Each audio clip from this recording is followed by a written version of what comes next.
Hello everyone, ನಾನು doctor ಮುನೀಶ್ವರ್, ಕಿವಿ ಮೂಗು ಗಂಟಲು ತಜ್ಞರು, ತುಮಕೂರು. ಈಗ ನಾನು ಕಿವಿಯ ಮೇಲೆ ಆಗುವ ಪರಿಣಾಮಗಳು ಅಂದರೆ ಸಕ್ಕರೆ ಕಾಯಿಲೆಯಿಂದ ಕಿವಿ ಮೇಲೆ ಏನೇನು ಪರಿಣಾಮಗಳಾಗುತ್ತೆ ಅಂತ ವಿವರಿಸ್ತಾ ಇದ್ದೀನಿ. ಇದು ತುಂಬ ಮುಖ್ಯವಾದಂಥ ವಿಚಾರ. ಯಾಕೆಂದರೆ ಪ್ರತಿಯೊಬ್ಬರು ಮನೆಗಳಲ್ಲೂ ಇವತ್ತು ಸಕ್ಕರೆ ಕಾಯಿಲೆ ಇರುವ ವ್ಯಕ್ತಿಗಳು ಭಾಳ ಜನ ಇದ್ದಾರೆ. ಆದ್ರಿಂದ ಕಿವಿ ಮೇಲೆ ಆಗ್ತಕ್ಕಂಥ ಎಲ್ಲ ಪರಿಣಾಮಗಳ ಬಗ್ಗೆ ತಿಳ್ಕೊಳ್ಳೋದು ಒಳ್ಳೆಯದು. ಮುಖ್ಯವಾಗಿ ಈ ಕಿವಿ ಅಂದರೆ ನೋಡಿ, 3 ಭಾಗ ಇರುತ್ತೆ: ಹೊರ ಕಿವಿ, ಮಧ್ಯ ಕಿವಿ, ಒಳ ಕಿವಿ. ಈಗ ಒಂದೊಂದಾಗಿ ವಿಚಾರ ಮಾಡ್ತಾ ಹೋಗೋಣ. ಹೊರ ಕಿವಿ ಬಗ್ಗೆ ಮಾತಾಡ್ತಾ ಹೋಗೋಣ.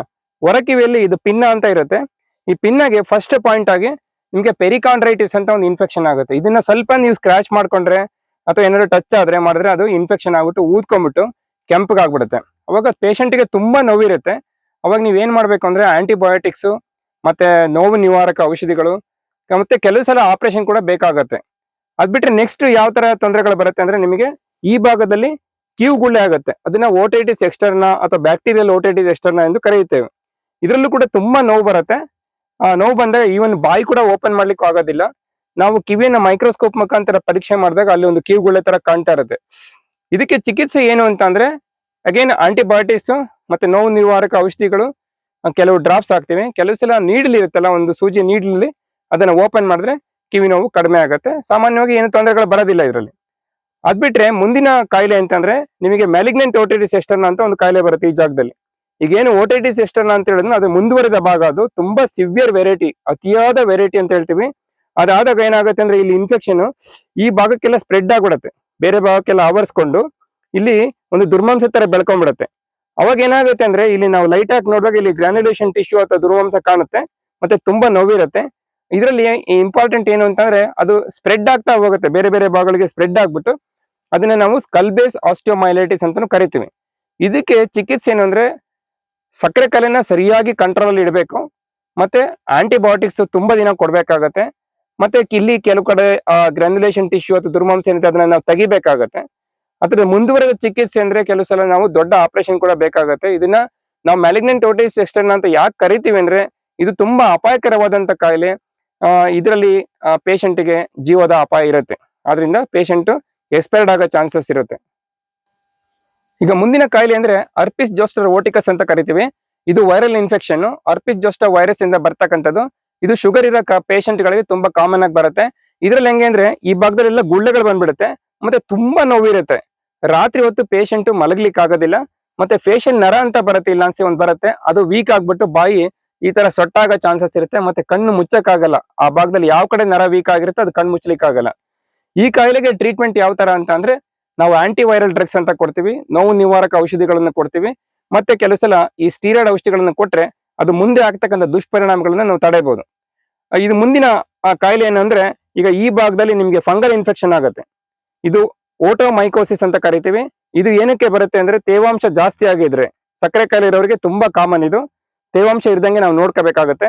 ಮತ್ತೆ ಕೆಲವರು ಆಂಟಿಬಯೋಟಿಕ್ ಇಯರ್ ಡ್ರಾಪ್ಸ್ ನ ಹಾಕ್ತಾ ಇರ್ತಾರೆ. ಏನಾದ್ರು ಸಮಸ್ಯೆಗಳಿದ್ರೆ ಆಂಟಿಬಯೋಟಿಕ್ ಇಯರ್ ಡ್ರಾಪ್ಸ್ ಹಾಕ್ಬಿಟ್ರೆ ಇಲ್ಲಿ ಫಂಗಸ್ ಬೆಳ್ಕೊಂಡ್ಬಿಡುತ್ತೆ. ಫಂಗಸ್ ಬೆಳ್ಕೊಂಡಾಗ ಏನೇನಾಗುತ್ತೆ ಅಂದ್ರೆ ನಿಮ್ಗೆ ಕಿವಿ ಸೋರುತ್ತೆ, ಕಿವಿ ನೋವು ಬರುತ್ತೆ, ಕಿವಿ ಕೇಳ್ದಂಗೆ ಆಗ್ಬಿಡುತ್ತೆ. ಮತ್ತೆ ನಾವು ಇಲ್ಲಿ ಲೈಟ್ ಆಗಿ ನೋಡಿದಾಗ ಆ ಫಂಗಸ್ ಕ್ಯಾರೆಕ್ಟರಿಸ್ಟಿಕ್ ಫೀಚರ್ಸ್ ಇರುತ್ತೆ, ಅದರದೇ ಆದಂತ ಗುಣಲಕ್ಷಣಗಳಿಂದ ನಾವು ನೋಡಿದ ತಕ್ಷಣ ಕಂಡುಹಿಡಿಬಹುದು ಅದನ್ನ. ಈಗ ಅದಕ್ಕೆ ಟ್ರೀಟ್ಮೆಂಟ್ ಏನು ಅಂತ ತಿಳ್ಕೊಳ್ಳೋಣ. ಈಗ ಇದಕ್ಕೆ ಟ್ರೀಟ್ಮೆಂಟ್ ಬಹಳ ಸಿಂಪಲ್ ಇದೆ. ಯಾವ ತರ ಅಂದ್ರೆ ಆ ಫಂಗಲ್ ಡೆಬ್ರಿಸ್ ಅನ್ನ ಏನನ್ನ ನಾವು ಮೈಕ್ರೋಸ್ಕೋಪ್ ಅಂತ ಒಂದು ಮಿಷಿನ್ ಇರುತ್ತೆ, ಅದರಲ್ಲಿ ಕಂಪ್ಲೀಟ್ ಆಗಿ ತೆಗಿಬೇಕು. ಅದು ಒಂದು 5 ನಿಮಿಷ ಆಗುತ್ತೆ, 10 ನಿಮಿಷ ಆಗುತ್ತೆ, ಅದನ್ನ ತೆಗಿಸ್ಕೋಬೇಕು. ತೆಗೆಸ್ಕೊಂಡಾಗ ಅದು ಆಲ್ಮೋಸ್ಟ್ 90% ಕ್ಲಿಯರ್ ಆಗ್ಬಿಡುತ್ತೆ. ಅದಾದ್ಮೇಲೆ ನಾವೇನ್ ಮಾಡ್ತೀವಿ ಅಂದ್ರೆ ಅದಕ್ಕೆ ನಾವು ಕೆಲವು ಆಂಟಿ ಫಂಗಲ್ ಇಯರ್ ಡ್ರಾಪ್ಸ್ ಅಂತ ಇರುತ್ತೆ, ಆ ಡ್ರಾಪ್ಸ್ ನ ಹಾಕ್ತಿವಿ. ಮತ್ತೆ ಆ ಶುಗರ್ ನ ಕಂಟ್ರೋಲ್ ಮಾಡ್ಕೋಬೇಕು. ಇಂಪಾರ್ಟೆಂಟ್, ಈ ಕಾಯಿಲೆ ಬಂದಾಗ ಕಿವಿಗೆ ನೀರು ಹೋಗ್ದಂಗೆ ನೋಡ್ಕೋಬೇಕು. ಮಿನಿಮಮ್ 2 ರಿಂದ 3 ವಾರ ನೀವು ಚಿಕಿತ್ಸೆ ತಗೋಬೇಕಾಗತ್ತೆ. ಒಂದ್ಸಲ ಅಲ್ಲ 2 ಸಲ ಬಂದ್ ಹೋಗ್ಬೇಕಾಗತ್ತೆ. ಮತ್ತೆ ಮುಂದಿನ ಕಾಯಿಲೆ ಅಂತ ಅಂದ್ರೆ ಮಿರಿಂಜೈಟಿಸ್ ಅಂತ ಬರುತ್ತೆ. ಈ ಟಿಂಪ್ಯಾನಿ ಮೆಂಬ್ರೇನ್ ಇದೆಯಲ್ಲ ಅಥವಾ ಕಿವಿ ತಮಟೆ ಇದೆಯಲ್ಲ, ಕಿವಿ ತಮಟೆಯ ಮೇಲ್ಭಾಗದಲ್ಲಿ ಒಂದು ದುರ್ಮಾಂಸ ತರ ಬೆಳ್ಕೊಳುತ್ತೆ. ಇದು ಸಕ್ಕರೆ ಕಾಯಿಲೆ ಇರೋರಿಗೆ ತುಂಬಾ ಕಾಮನ್. ಇದರಲ್ಲಿ ಏನೇನ್ ತೊಂದರೆಗಳಾಗತ್ತೆ ಅಂದ್ರೆ ಕಿವಿ ಸೋರತ್ತೆ, ಕಿವಿ ಕಡ್ತ ಆಗುತ್ತೆ. ಮತ್ತೆ ನಾವು ಮೈಕ್ರೋಸ್ಕೋಪ್ ಹಾಕಿ ನೋಡಿದಾಗ ಅಲ್ಲಿ ರೆಡ್ಡಿಶ್ ಕಲರ್ ಮೆರಿಂಜೈಟಿಸ್ ಪ್ಯಾಚ್ ಅಂತ ಕರಿತೀವಿ, ಅದು ಕಾಣಿಸುತ್ತೆ. ಇದಕ್ಕೆ ಏನು ಟ್ರೀಟ್ಮೆಂಟ್ ಅಂದ್ರೆ ಮೆರಿಂಜೈಟಿಸ್ಗೆ ನಾವು ಕೆಲವು ಡ್ರಾಪ್ಸ್ ಬರುತ್ತೆ, ಕಿವಿ ಡ್ರಾಪ್ಸ್ ಗಳು ಬರುತ್ತೆ, ಆ ಡ್ರಾಪ್ಸ್ ಹಾಕ್ಬಿಟ್ರೆ ಅದು ಕಂಟ್ರೋಲ್ ಆಗುತ್ತೆ. ಅದು ಕಡಿಮೆ ಆಗ್ಲಿಲ್ಲ ಅಂತಂದ್ರೆ ಕೆಲವು ಕೆಮಿಕಲ್ ಬರುತ್ತೆ, ಆ ಕೆಮಿಕಲ್ ನಾವು ಇಲ್ಲಿಗೆ ಹೋಗ್ಬಿಟ್ಟು ಮೈಕ್ರೋಸ್ಕೋಪ್ ಮುಖಾಂತರ ಇಲ್ಲಿಗೆ ಅಪ್ಲೈ ಮಾಡಿದ್ರೆ ಅದು ಕಡಿಮೆ ಆಗುತ್ತೆ. ಈಗ ಹೊರ ಕಿವಿಯಲ್ಲಿ ಬರತಕ್ಕಂಥ ಸಮಸ್ಯೆಗಳನ್ನು ಎಲ್ಲಾನು ಹೇಳಾಯ್ತು. ಈಗ ನಾವು ಮಧ್ಯ ಕಿವಿಗೆ ಬರೋಣ. ಈ ಮಧ್ಯ ಕಿವಿಯಲ್ಲಿ ಅಕ್ಯೂಟ್ ಇನ್ಫೆಕ್ಷನ್ ಅಂತ ಕರಿತೀವಿ. ಅಕ್ಯೂಟ್ ಸಪರೇಟಿವ್ ಓಟೈಟಿಸ್ ಮೀಡಿಯಾ ಅಂತ ಒಂದು ಕಾಯಿಲೆ ಇದೆ. ಇದು ಮೂಗಲ್ಲಿ ಶೀತ ಆಗ್ಬಿಟ್ಟು ಜೋರಾಗಿ ಈ ಇಸ್ಟೇಷನ್ ಟ್ಯೂಬ್ ಮುಖಾಂತರ ಇಲ್ಲಿಗೆ ಬಂದ್ಬಿಟ್ಟು ಕೀವು ಆಗ್ಬಿಡತ್ತೆ. ಅವಾಗ ಏನೇನ್ ತೊಂದರೆಗಳಾಗತ್ತೆ ಅಂದ್ರೆ ನಿಮಗೆ ಕಿವಿಯಲ್ಲಿ ತುಂಬಾ ನೋವಿರುತ್ತೆ, ಕಿವಿ ಮುಚ್ಕೊಂಡಂಗೆ ಆಗತ್ತೆ. ಮತ್ತೆ ಇದನ್ನ ಮೈಕ್ರೋಸ್ಕೋಪ್ ಮುಖಾಂತರ ನಾವು ನೋಡಿದಾಗ ಕಿವಿ ತಮಟೆ ಕೆಂಪಾಗಿರುತ್ತೆ. ಅವಾಗ ಅದನ್ನ ಅಕ್ಯೂಟ್ ಸಪರೇಟಿವ್ ಓಟೈಟಿಸ್ ಮೀಡಿಯಾ ಅಥವಾ ಅಕ್ಯೂಟ್ ಇನ್ಫೆಕ್ಷನ್ ಎಂದು ಕರೆಯುತ್ತೇವೆ. ಈಗ ಇದಕ್ಕೆ ಚಿಕಿತ್ಸೆ ಏನು ಅಂತ ಅಂದ್ರೆ ಆಂಟಿಬಯೋಟಿಕ್ಸ್ ಮತ್ತೆ ನೋವು ನಿವಾರಕ ಔಷಧಿಗಳು. ಕೆಲವು ಸಲ ಇದನ್ನ ನಾವು ಇಲಾಸಿ ಹೋಗಿ ಅದನ್ನ ಪಂಚರ್ ಮಾಡ್ಬಿಟ್ಟು ಆ ಕಿವಿ ತೆಗಿಬೇಕಾಗತ್ತೆ. ಮತ್ತೆ ಶೀತಕ್ಕೆ ಬೇಕಾಗಿರ್ತಕ್ಕಂಥ ಕೆಲವು ಔಷಧಿಗಳನ್ನು ಕೊಟ್ರೆ ಅದು ಕಡಿಮೆ ಆಗುತ್ತೆ. ಮತ್ತೆ ಮುಂದಿನ ಕಾಯಿಲೆ ಏನು, ಇಲ್ಲಿ ಯಾವ ಕಾಯಿಲೆ ಬರುತ್ತೆ ಅಂದ್ರೆ ಸೆಕ್ರೆಟರಿ ಓಟೈಟಿಸ್ ಮೀಡಿಯಾ ಅಥವಾ ಮಧ್ಯ ಕಿವಿಯಲ್ಲಿ ನೀರು ತುಂಬಿರುವಂತ ಕಾಯಿಲೆ ಬರುತ್ತೆ. ಇದು ಯಾವ ತರ ಆಗುತ್ತೆ ಅಂದ್ರೆ ಕಿವಿ ಮುಚ್ಕೊಂಡಂಗಿರುತ್ತೆ. ಕೆಲವು ಸಲ ಅಕ್ಯೂಟ್ ಇನ್ಫೆಕ್ಷನ್ ಆಗ್ಬಿಟ್ಟು ಅದು ಕೆಲವು ಸಲ ಅದು ಕ್ಲಿಯರ್ ಆಗಲ್ಲ, ಕಿವೆಲ್ಲ ಹೋಗ್ಬಿಟ್ಟು ನೀರಾಗಿ ಕನ್ವರ್ಟ್ ಆಗ್ಬಿಟ್ಟು ಅಲ್ಲೇ ಉಳ್ಕೊಳುತ್ತೆ. ಈ ಲಾಸಿ ಹಾಕಿ ನೋಡಿದಾಗ, ಲೈಟ್ ಹಾಕಿ ನೋಡಿದಾಗ ಅದು ಡಲ್ ಆಗಿ ಕಾಣ್ತಾ ಇರುತ್ತೆ. ನಾರ್ಮಲ್ ಆಗಿ ಬ್ರೈಟ್ ವೈಟ್ ಆಗಿರುತ್ತೆ ಅಥವಾ ಪರ್ಲಿ ವೈಟ್ ಕಲರ್ ಅಂತ ಹೇಳ್ತೀವಿ, ಆ ಕಲರ್ ಇರೋದಿಲ್ಲ, ಅದು ಡಲ್ ಆಗಿರುತ್ತೆ.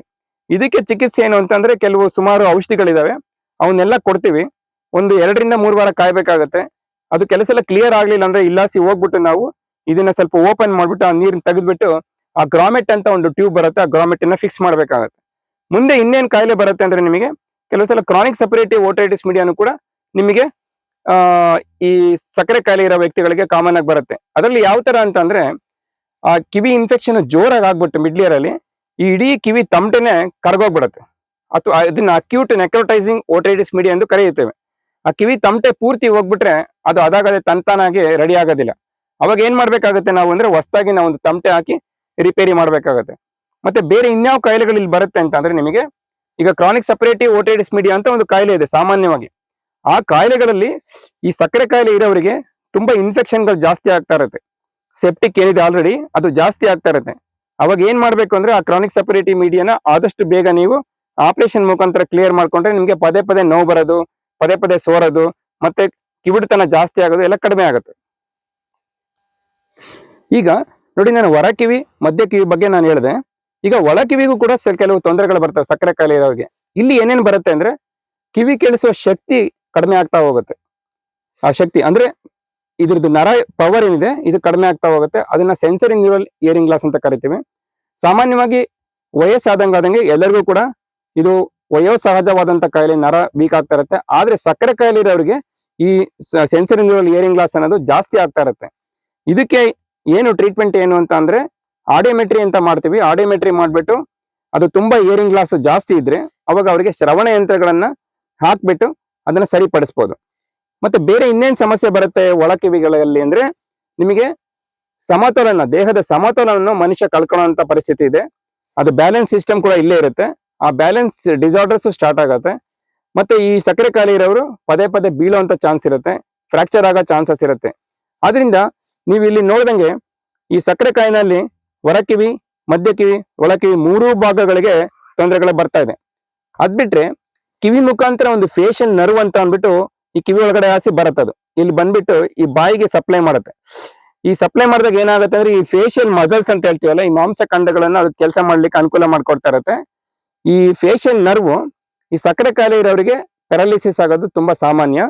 ಇದ್ರಲ್ಲಿ ಏನಾಗುತ್ತೆ ಅಂದ್ರೆ ಕಣ್ಣು ಮುಚ್ಚಲಿಕ್ಕೆ ಆಗಲ್ಲ, ಒಂದ್ ಕಣ್ಣು ಅರ್ಧಂಬರ್ಧ ಮುಚ್ಚುತ್ತಾರೆ, ಮತ್ತೆ ಬಾಯಿದೆಲ್ಲ ಈ ತರ ಸೊಟ್ಟಾಗ್ಬಿಡುತ್ತೆ. ಈ ತರ ಆಗುತ್ತೆ, ಬಾಯಿ ಮುಚ್ಚಲಿಕ್ಕೆ ಆಗಲ್ಲ. ಮತ್ತೆ ಊಟ ಮಾಡ್ಬೇಕಾದ್ರೂ ಕೂಡ ಆಹಾರ ಎಲ್ಲ ಒಂದ್ ಸೈಡ್ ಅಲ್ಲಿ ಸ್ಲಿಪ್ ಆಗಿ ಕೆಳಗಡೆ ಬೀಳ್ತಾ ಇರುತ್ತೆ. ಈ ಫೇಶಿಯಲ್ ನರ್ವ್ ಪ್ಯಾರಾಲಿಸಿಸ್ ಸಕ್ಕರೆ ಕಾಯಿಲೆ ಇರೋರಿಗೆ ತುಂಬಾ ಕಾಮನ್. ಇದಕ್ಕೆ ಏನು ಟ್ರೀಟ್ಮೆಂಟ್ ಅಂದ್ರೆ ಸಕ್ಕರೆ ಕಾಯಿಲೆನ ಹತೋಟಿಯಲ್ಲಿ ಇಡಬೇಕು. ಇದಕ್ಕೆ ಫಿಸಿಯೋಥೆರಪಿ ಅಂತ ಕೊಡಿಸ್ತೀವಿ. ಸ್ಟೀರಾಯ್ಡ್ ಔಷಧಿಗಳು ಕೊಟ್ಟರೆ ಅದು ಸಾಮಾನ್ಯವಾಗಿ ರಿಕವರಿ ಆಗತ್ತೆ. ಹೀಗೆ ಸಕ್ಕರೆ ಕಾಯಿಲೆಯಿಂದ ನಾನಾ ತರ ಸಮಸ್ಯೆಗಳು ನಮ್ಮ ಕಿವಿ ಮೇಲೆ ಪರಿಣಾಮ ಬೀರ್ತಾ ಇದೆ.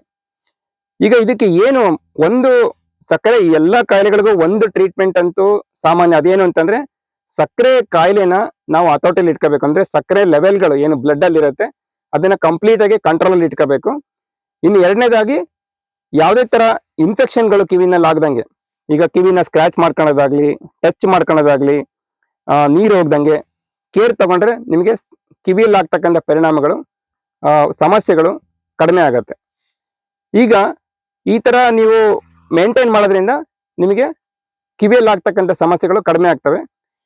ಯಾವುದೇ ತರ ಕಿವಿಯಲ್ಲಿ ತೊಂದರೆಗಳಿದೆ ನಿಮಗೆ, ಈಗ ನಿಮಗೆ ಸಕ್ಕರೆ ಕಾಯಿಲೆ ಆಲ್ರೆಡಿ ಇದೆ, ಕಿವಿಯಲ್ಲಿ ತೊಂದರೆಗಳು ಬರ್ತಾ ಇದೆ ಅಂದ್ರೆ ಕಿವಿ ಮೂಗು ಕಂಡ ತಜ್ಞರನ್ನ ಸಂಪರ್ಕಿಸೋದು ತುಂಬ ಒಳ್ಳೆಯದು. ಈ ವಿಡಿಯೋನ ನೀವು ನೋಡಿದ್ದಕ್ಕೆ ನನ್ನ ಧನ್ಯವಾದಗಳು. Thank you.